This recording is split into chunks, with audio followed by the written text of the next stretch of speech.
Hey everybody, it's Uyak here, back in another video. Today we are going to be talking about the newest, most popular anime, Chainsaw Man. The first episode came out, and this anime already has some huge promising aspects. But before we get into that, if you do enjoy the video, make sure to leave a like and subscribe for similar content in the future. Let's get straight into this. The first scene of Chainsaw Man episode 1, we're introduced to this dream of some sort where it's somebody walking through this gloomy, depressing alleyway and they find a door at the end. We then meet our main character Denji, who lives in this sort of hut. He lives in a shed basically. He has not the best living situation with junk all around him. I mean, we're already introduced to this weird world of some sort. Our main character Denji then has to work, and he puts on his boots and he starts walking down the road. And this is where he tells us about how he sold some of his organs for certain amounts. And one piece of information I can't believe while he's explaining to us how he sold his organs and how he makes money is the fact that he said he sold one of his nuts for not even 100,000 yen. All right, just for people who don't know how much 100,000 yen is, because I don't, I translated it to United States dollar, and 100,000 yen is $68. Okay? So this man didn't even sell one of his baby makers for $68. I mean, this guy is down bad of the down baddest at this point. I mean, there has been no main character in anime that has been at a worse point in their life than this guy, because not even managing to sell one of your most important assets as a male in society for $68 is an absolute crime. But then we find out the reason why he had to sell all these things, because he is 38,040,000 yen in debt. Yes, that equates to about $261,000 in debt. Jesus Christ. We also find out that his pet's name is Pochita, and we're introduced to his main source of income, which is hunting devils. And at this point, we see him and Pochita stalking this devil that has a bunch of eyes on it and is kind of egg-shaped and looks very weird. And they say it's time to kill him, and then we cut off to the intro. Once that is done, we see this dead devil now, and Denji is having this conversation with his black market dealer of some sort that's saying he'll pay him various different amount, continually going down to the point of him being legitimately scammed. I mean, I was watching this and I was viewing this old man as an Indian tech caller that's trying to scam your old grandma with how much cuts he was saying. He was saying management cost, technical difficulty. I mean, he was saying every single cost, and the cost kept getting cut. And at the end of it all, he's left with only 1,800 yen, which equates to about $12 US. And he says that has to last him a month. So if you think you have it bad, just imagine having to sell your eye, your kidney, and most importantly all, one of your testicles for less than 60. I mean, and he has to live a whole month on $12. I mean, this guy is in one of the worst possible states possible. After this, we have a scene where this black market dealer is in the car with another ruffian, it appears, and they're talking about Denji. And the guy is basically saying that Denji carried on his debt from his father. Yes. So this large amount of debt that Denji has is not even from his own misfortunes. It is from his father. He sold his testicle, his eye, and his kidney for his father's debt. That is crazy. But they go on to say that Denji is good because he listens to everything he's told to do.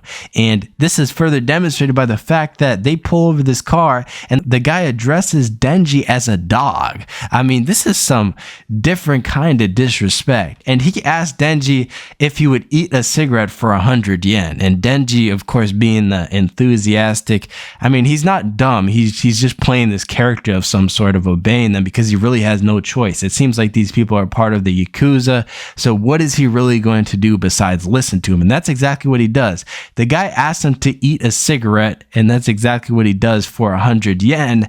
Except after they pull away, Denji reveals that he's actually smart, and he didn't eat the cigarette. He just held it in his mouth, because who would eat a cigarette for 100 yen? I mean, that is basically nothing. After this scene, we see another devastating scene, adding on to the fact of already all the things we're shown about Denji, is that his father killed himself. He hung himself.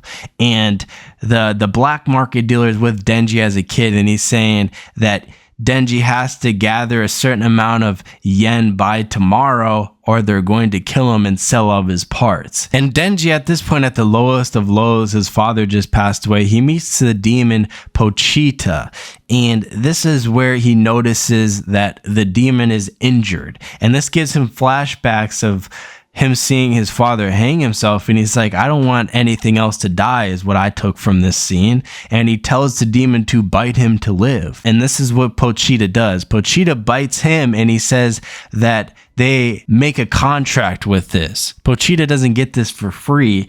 They make a contract here, and he'll help Pochita as long as Pochita helps him. After this, we flash back to the present, where Denji is laying on his mattress, if you want to call it that, in his hut, and he's fantasizing about the things he could have. The only thing he eats at this point is plain bread. He wants bread with jam on it. Not only that, is he wants a girlfriend to play games with him and then cuddle afterwards. I mean, these are basic things that I think every guy needs. Unfortunately for Denji, I don't think he will ever get this girl, because he does not have the balls for it. After this, Denji starts coughing up blood, showing that he's dying. And he says that his mother died in the same way, of that she was coughing up blood. Enough time for fantasizing and thinking about things. It's time for Denji to get back to work. His manager grabs him, and he says it's time to hunt a devil, and they go to this warehouse. And Denji is skeptical, because this is not the typical environment that he would have of hunting a devil. And the guy is walking in front of him in a sort of weird way, and worst comes to worst, and Denji gets stabbed in the back through his pet Pochita.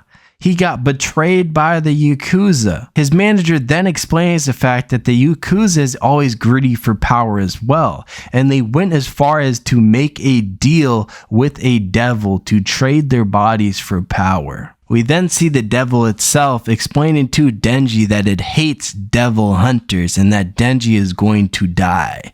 And unfortunately for Denji, he tries getting away, but what can you really do when you've been stabbed through the back, you're carrying your pet, and there's a horde of zombie-like creatures surrounding you? So eventually, Denji gets stabbed to death. As he died, he said the only thing he wanted in life was to live a normal life. After this, we're shown all of his dismembered body parts in a garbage can with his pet Pochita. And at this point, Pochita remembers a fond memory of Denji, and he says basically that if he were to die, he heard that devils can take over people's bodies. So in order for Pochita to continue on living, Denji wants Pochita to take his body. Pochita then uses whatever strength he has left in order to save Denji.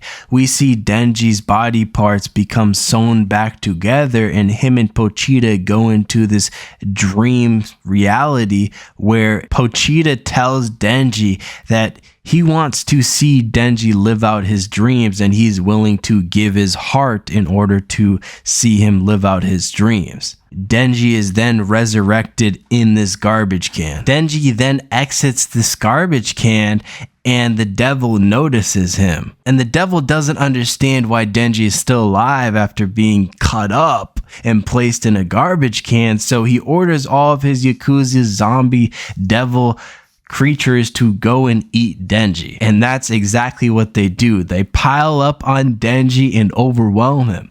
Except Denji transforms into the Chainsaw Man and he absolutely obliterates all of the zombies that tried to eat him alive here. He then has this battle with the devil creature who he essentially completely dominates here. And after he kills the devil, he says that if he kills every single person in that room, that means he no longer owes them a debt because they're all dead. This is what he should have did from the start, but now he has the power to do so, and that's exactly what he does. 3 individuals who are dressed like FBI agents walk into this warehouse, and they say that they were instructed to eliminate the devil in the warehouse, but all they find is Denji in his Chainsaw Man form standing still in the middle of this warehouse in a pile of corpses. And I just want you to imagine how this room smells, because the whole time I'm seeing this woman walk towards Denji